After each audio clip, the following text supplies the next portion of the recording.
Genèse, chapitre 43. La famine pesait lourdement sur le pays. Lorsqu'ils eurent fini de manger le blé qu'ils avaient rapporté d'Égypte, Jacob dit à ses fils : « Retournez nous acheter un peu de nourriture. » Juda lui répondit : « Cet homme nous a formellement déclaré : Vous ne serez pas admis en ma présence à moins que votre frère ne soit avec vous. Si donc tu veux bien laisser notre frère partir avec nous, nous descendrons t'acheter de la nourriture. En revanche, si tu ne veux pas le laisser partir, nous ne descendrons pas.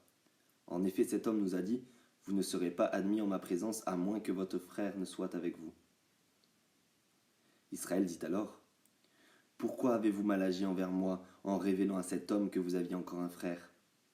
Ils répondirent : « Cet homme nous a interrogés sur nous et sur notre origine en disant : Votre père est-il encore en vie ? Avez-vous un frère ? Et nous avons répondu à ces questions-là. Pouvions-nous savoir qu'il dirait : Faites venir votre frère ? Juda dit à son père Israël : « Laisse le garçon partir avec moi, pour que nous puissions nous mettre en route. Ainsi nous resterons en vie et ne mourrons pas, ni nous, ni toi, ni nos enfants. Je me porte moi-même garant pour lui. C'est à moi que tu le réclameras. Si je ne te le ramène pas et ne te permets pas de le revoir, je serai pour toujours coupable envers toi. En effet, si nous n'avions pas tardé, nous serions déjà 2 fois de retour. » Leur père Israël leur dit : « Puisqu'il le faut, faites ceci. Prenez dans vos sacs des meilleurs produits du pays pour en apporter en cadeau à cet homme. Un peu de baume et un peu de miel, des aromates, de la myrrhe, des pistaches et des amandes. Prenez le double d'argent avec vous et rapportez l'argent qu'on avait mis à l'entrée de vos sacs.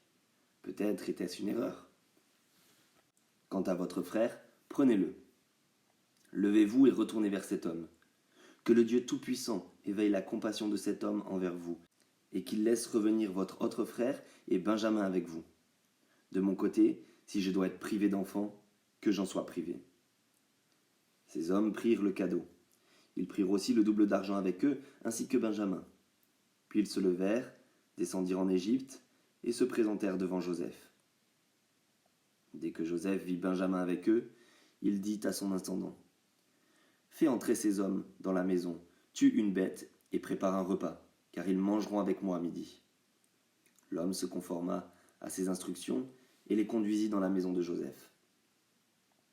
Ils eurent peur lorsqu'ils furent conduits à la maison de Joseph et se dirent : « C'est à cause de l'argent remis l'autre fois dans nos sacs qu'on nous emmène. C'est pour se jeter sur nous, se précipiter sur nous.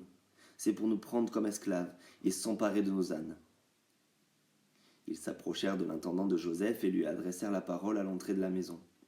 Ils dirent : « Pardon, Seigneur, nous sommes déjà descendus une fois pour acheter de la nourriture. Quand nous sommes arrivés à l'endroit où nous devions passer la nuit, nous avons ouvert nos sacs et constaté que l'argent de chacun était à l'entrée de son sac, notre poids exact d'argent. Nous le rapportons avec nous. Nous avons amené une autre somme d'argent pour acheter de la nourriture. Nous ne savons pas qui avait mis notre argent dans nos sacs. » L'intendant répondit : « Soyez tranquille, n'ayez pas peur. C'est votre Dieu, le Dieu de votre père, qui vous a donné un trésor dans vos sacs. Votre argent m'était bien parvenu. » Puis il leur amena Siméon et les fit entrer dans la maison de Joseph. Il leur donna de l'eau pour qu'ils puissent se laver les pieds. Il donna aussi du fourrage à leurs ânes. Ils préparèrent leurs cadeaux en attendant que Joseph vienne à midi, car on les avait informés qu'il mangerait chez lui. Quand Joseph fut arrivé à la maison, ils lui offrirent le cadeau qu'ils avaient apporté et se prosternèrent jusqu'à terre devant lui. Il leur demanda comment ils allaient et dit : « Votre vieux père, dont vous aviez parlé, est-il en bonne santé ? Est-il encore en vie ? » Ils répondirent : « Ton serviteur, notre père, est en bonne santé. Il est encore en vie. » Puis ils s'inclinèrent et se prosternèrent.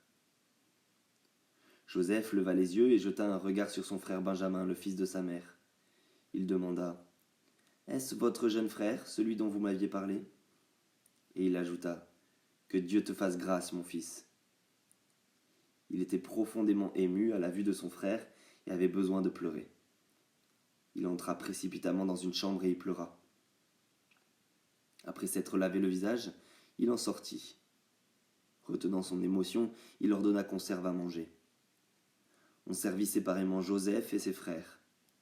Les Égyptiens qui mangeaient avec lui furent aussi servis séparément, car les Égyptiens ne pouvaient pas manger avec les Hébreux.